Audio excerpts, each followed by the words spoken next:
ಅದು ಏನು ಅವರಿಗೆ ಯಾರ್ದು Priyank Kharge R S S ಬಗ್ಗೆ ಮಾತಾಡೋದು ಬಿ ಜೆ ಪಿ ಒಳಗೆ ಮಾತಾಡೋದಿಲ್ಲ ಬಿಡ್ರಿ ಅವರು. ಯಾಕಂದ್ರೆ ಬಿ ಜೆ ಪಿ ನಾಯಕರ ಜೋಡನೆ ಅಡ್ಜಸ್ಟ್ ಅದಾರ ಅವರು. ಯಡಿಯೂರಪ್ಪ ವಿಜೇಂದ್ರನ ಜೋಡನೆ ಅಡ್ಜಸ್ಟ್ ಅದಾರೆ. ಯಾಕಂದ್ರೆ ಅವ್ರಿಗೆ ಹೆಂಗೆ ಅನುಕೂಲ ಆಗ್ಬೇಕಂತ ಕ್ಯಾಂಡಿಡೇಟ್ ಆಗ್ತಾರೆ. ಮತ್ತು ವಿಜೇಂದ್ರನೆಲ್ಲ ಚೀಲಗಳು ಮೊನ್ನೆ ಗುಲ್ಬರ್ಗ ಕಲಬುರಗಿ ಲೋಕಸಭೆದೊಳಗೆ ಪೂರ್ತಿ ಮಲ್ಲಿಕಾರ್ಜುನ ಖರ್ಗೆ ಅವರ ಹಳೇ ದೇವ್ರದನ್ನೇ ಚುನಾವಣೆ ಮಾಡ್ಯಾರ ಅವರು.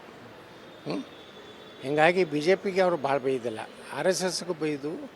ಅಂದ್ರೆ ಬಹುಶಃ ನನಗೆ ಅನ್ನಿಸ್ತದೆ ವಿಜೇಂದ್ರನೇ ಆರ್ ಎಸ್ ಎಸ್ಸಿಗೆ ಹೆಚ್ಚು ಬೈರಿ ಅಂದ್ರೆ ನಂದು ಸ್ಥಾನ ಗಟ್ಟಿ ಆಗ್ತದೆ.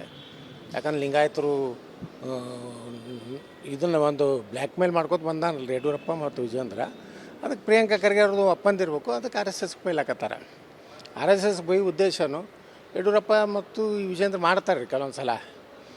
ತಮ್ಮ ಚೀಲಗಳ ಕಡೆಯಿಂದ ಆರ್ ಎಸ್ ಎಸ್ ಬೇಲ್ ಸಂತೋಷರಿಗೆ ಬಯಸೋದು, ಸಂಘಕ್ಕೆ ಬಯಸೋದು, ಇದು ಮಾಮೂಲಿ ಅವ್ರ ಕುಟುಂಬದ ಒಂದು ಬ್ಲ್ಯಾಕ್ ಮೇಲ್ ತಂತ್ರ ಯಾವಾಗಲೂ ಇದೆ. ಈಗೇ ಅಲ್ಲ, ಹಿಂದೆ ಆದ್ರೂ ಏನೇ ಬಂದರೂ ಅನಂತ್ ಕುಮಾರ್ಗೆ ಬಯಸೋದು ಬ್ರಾಹ್ಮಣ ಅನ್ನೋದು, ಪ್ರಹ್ಲಾದ್ ಜೋಶಿಗೆ ಬಯಸೋದು ಬ್ರಾಹ್ಮಣ ಅನ್ನೋದು, ಬಿ ಎಲ್ ಸಂತೋಷ್ ಬಗ್ಗೆ ಹೀನಾಯವಾಗಿ ಫೇಸ್ಬುಕ್ನಲ್ಲಿ ಸಾಮಾಜಿಕ ಜಾಲತಾಣದಲ್ಲಿ ಅವನ ಚೀಲಗಳು ಒಂದಿಟ್ಟು ನಕಲಿ ಫೇಸ್ಬುಕ್ ಇವು ಅದಾವೆ. ಹೀಗಾಗಿ ಈಗ ಇವನು ಒಬ್ಬ ನಮ್ಮ ಪ್ರಿಯಾಂಕಾ ಖರ್ಗೆನೂ ಮತ್ತು ಅವರ ಗೆಳೆಯ ಅಲ್ಲರಿ, ಅವ್ರದ್ದು ಇವ್ರು ಮುಚ್ಚಿಟ್ಕೋತಾರೆ, ಇವ್ರದ್ದು ಅವ್ರು ಮುಚ್ಚಿಟ್ಟು. ಅದಕ್ಕೆ ಬಿ ಜೆ ಪಿಗೆ ಬೈದಿಲ್ಲ, ನಾನು ಆರ್ ಎಸ್ ಎಸ್ಗೆ ಬೈತೀನಿ.